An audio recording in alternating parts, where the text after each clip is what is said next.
ngasi aina mayamgi mafamda yamna khanthaningai oiba topic amakhak wari ama oina pusirakli wari asida yauriba nunggi wakhalon asida kanagumba kanagumbi singna yaningdaba yetningba soidina yaurakani khangjai negative comment kaya amasu phangani khanjai adubu eikhoi amutang wakal khanthaminase scientist kanglup amana experiment ama tongnanabgi damakta yong manga khak sarang amagi manungda thamlami sarang adugi phaklang aduda kairak amasu ngaduna thamlami kairak adugi mathak oirapna lafoi fajaba lafang amakak yanduna thamlame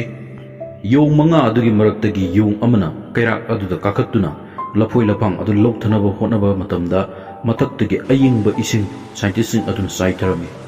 adudagi di yong adu lafoi loba ngamdana makhada kumtharaklami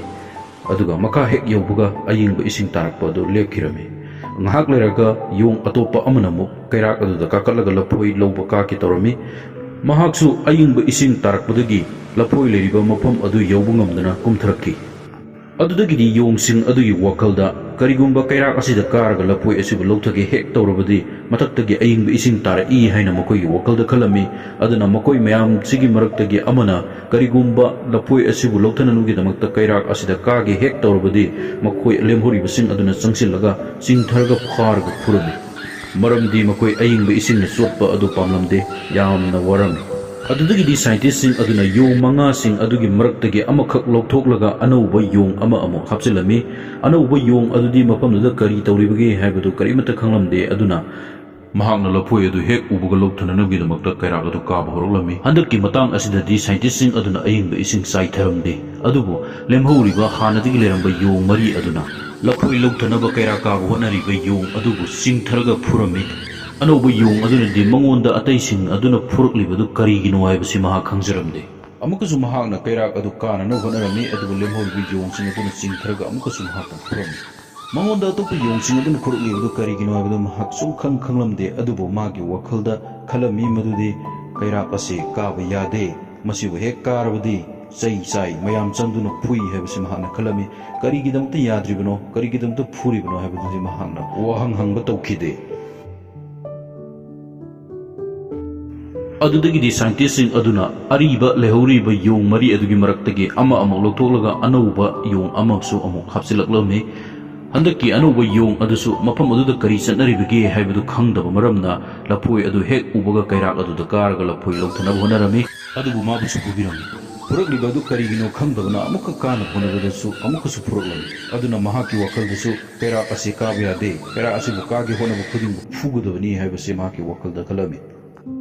ahum khakta ngairaba ariba yongsing adugi maraktagi ama amuk scientist sing aduna लौथोक्लगा इनौनौबा yong ama amuk hapsilami anauba yong adu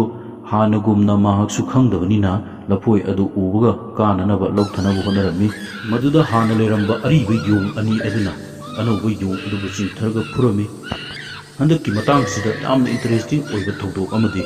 masaigi ising ayingba jota sunglaw yahodaba anauba yongsing adusu inaunoba yong adubu phubada yausilami maramdi makhoigi wakalda kairak asibu hek kage tawba khudingmakpu pharga chingtharga phugdabani haibase chatnabini haina makhoigi wakalda khalami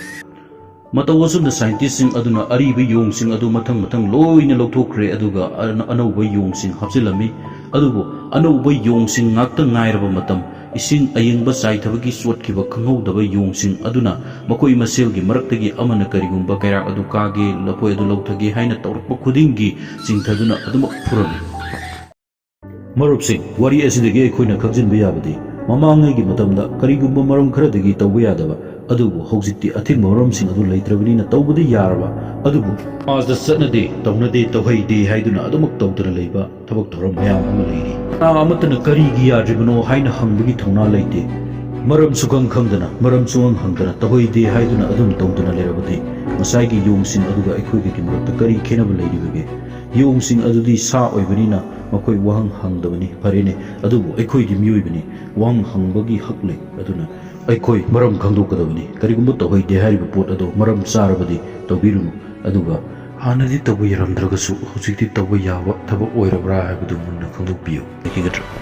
wari asibu taraga adongi thamoida kari phobibage comment section de ibiramu aduga adom ahan boina aigi channel asi lakbiduna yengbibu oirabadi aigi channel asi subscribe tobiramu aduga wari asi tabadu nungai birabadi like tobiramu adom gi naknabu marup singda share tobiduna mokoi busu tahanbiu arobada amuk hanna SK Salairel Kubibana mayambu kurumjari.